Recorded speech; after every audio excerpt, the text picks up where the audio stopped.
And now it's time for your Daily Disney Podcast with your host, Joseph Ballesteros.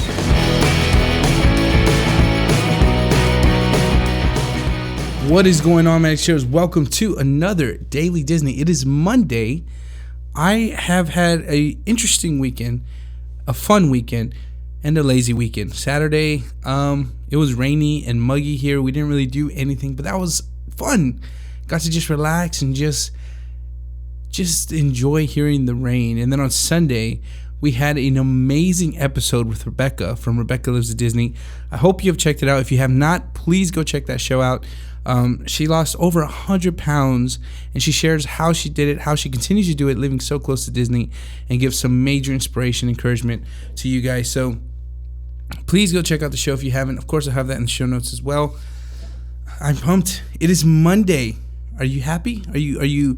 How do you feel? Are you happy right now? Are you sad?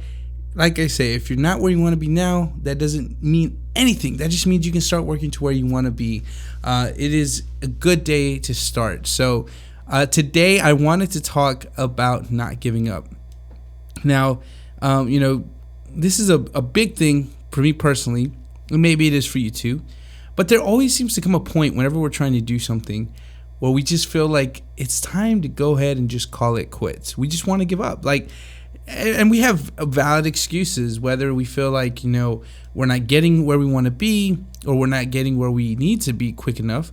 Maybe someone is telling us something that we feel makes a lot of sense, and we say, you know what, maybe this would be a safer route, and we want to go that route instead of what we're doing now.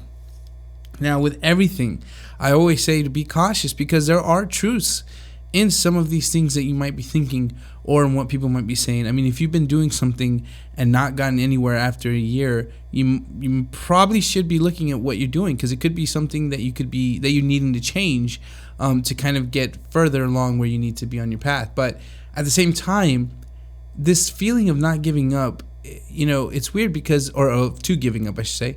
It's weird because we feel like we want to give up, and we feel like we're very justified in the reasoning. It makes sense. And it's a dangerous game to play, because the minute we get comfortable with the idea of giving up from whatever goal we're trying to achieve, whether it's trying to be, losing weight, trying to do podcasts, trying to do YouTube, blogging, start your own business, even if it's just trying to, become a better employee, like whatever it is, once we get in that comfortable mindset of saying, it's okay to give up, we play a very dangerous game, because the minute we take that leap of giving up and stop doing what we were wanting to do to achieve our goal, we get in this weird kind of consistency of giving up in a lot of other things. All of a sudden, it becomes a lot easier to say, you know what? I don't think I can do that. I don't think I should do that. It's too hard. There's too many things getting in the way. And we get in this mindset of I can't. And it gets easier and easier to give up over and over and over again. Whereas vice versa, if you push through, stay consistent, it's not to say easier. That's what's funny. It's never technically easier, but it gets a little more, you're able to stand up a little more to say, you know what? I'm not giving up. And the reason why you can say that is because you say, I didn't give up before when it was difficult, and look at where it got me. Look at how far I was able to make it. I'm not going to give up now. The hard thing with giving up and not giving up in anything in life, the hard thing about any goal that we set is the fact that we have no definitive outcome. We have what we hope for. We have what we think we can achieve. We have what maybe others have achieved. But we personally have no guarantee that what we are doing is going to work.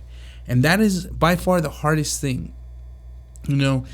There's tons of people, and this might sound somber for a Monday, but there's tons of people who have pursued their goal and their dreams, and they never accomplished it. Whether it's because they took a wrong turn, whether it's because they did something wrong and they were unable to get back up from that. But there's so many. And it can get overwhelming to feel like you're part of that group. To think, you know what, I don't think I can do this. And is it really a big deal if I can't? Who cares? And the danger with that mindset, like I said, is the minute you do that, you're able to now a lot easier to quit on a lot of other things. So You say, okay, if you're not guaranteeing me that what I'm going to do is going to succeed, if you're not guaranteeing that all my hard work is actually going to achieve what I want to achieve, why on earth should I even bother? That's the beautiful part about life. The reason why you should bother is because of that 1%. You can be that. That's what's so wonderful. There is no guarantee that you cannot be that person who succeeds. There is no guarantee that you cannot be that person who achieves what they're trying to achieve. And that's a beautiful thing when you realize it, because the odds, as much as they are against you, have been proven that you can succeed. It's been proven that you can succeed past those odds. It's been proven to people like Walt Disney. It's been proven to people like Michael Jordan. It's been proven to people like Steve Jobs. It's been proven countless times. But it's been proven by so many people who we don't even hear about. Think about all the animators and the writers and the camera crew, everything that goes into work making a film. They wanted to do this and they're able to do it. I'm a musician. I write music. There's so many musicians who you've never heard of, but they have actually wrote the entire, or they've written the entire song, not wrote. They've written the entire song that you hum and you love by another artist who sang it. That's the thing. You can be that person who actually gets through with it. The only thing is, if you don't go through with it, if you don't try, if you quit before even pursuing it, then you will never get to find out if you're that person. And wouldn't that be a bummer? That at the age of 70, at the age of 80, you realize, man, I could have done it. I should have at least tried. And that's the one thing we never get back, time. We can never go back in time and say, we're going to do this again. And that's why it's important to not give up now. No matter how old you are, you have nothing to lose. Go for your dream, go for your goal, and work toward it. Don't just wish for it, work toward it. That's what makes all the difference. So I really hope that you enjoyed this episode. I hope it helped you out. If it did, please be sure to share with someone else who you feel it could help as well. Be sure to check out, of course, the rest of the week. We have a bunch of awesome Disney shows coming up Tuesday through Friday. And then on Sunday, we have another fantastic show with a guest. So be sure to subscribe if you haven't, so you don't miss any future episodes. If you want to support the podcast, head over to talkaboutthemagic.com/Amazon Magic. That is the Amazon page there. It'll be like normal. Nothing you have to do differently. Just order using my affiliate link, and that helps out the show. Or, of course, head over to talkaboutthemagic.com/shop. That'll take you to the Etsy store where we have some digital prints. And of course, we also have the music, and the music is like that's something I'm pushing through right now. But we'll get that into another. We'll get into that another day. But some VHS classics and some more stuff. I'll be updating the store later on this week as we go along. So please be sure to check that out. Have a great night, day, week, and whenever you're listening to this. And I will talk with you tomorrow. As always, stay magical.